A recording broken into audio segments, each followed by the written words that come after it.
See, justice needs to be done, but justice needs seen to be done also. We all have seen that for past so many months that Arvind Kejriwal has filed an application for recusal from the Delhi High Court from the Justice Swarnakanta Sharma. But we have seen that Justice Swarnakanta Sharma, despite giving a proper ground in the case, she refused to recuse herself from the case.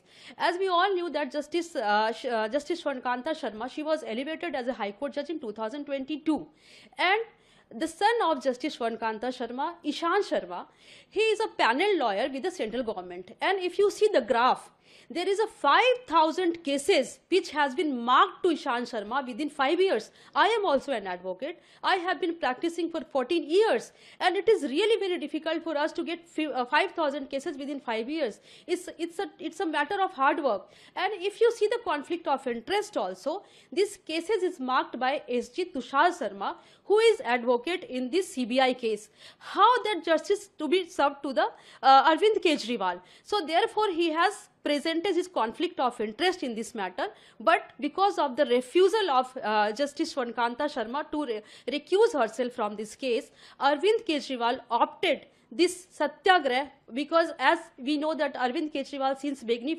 follow the Bapu's ideology. So today he has started his satyagrah by taking the blessings of Bapu from Rajghat, and he will still fighting for the justice, even though he never raised any finger for the judiciary, as he already stated that because of the judiciary he got the bail from the Supreme Court, because of the justice, because of the judiciary he was discharged from the trial court. But now he is saying that he has some remedies, he has legal remedies to go and challenge the order before the Supreme Court. But he said he will follow the satyagrah, he will follow for the nyay, and he has taken the blessings from Bapu from Rajghat and Manish Sisodhya also.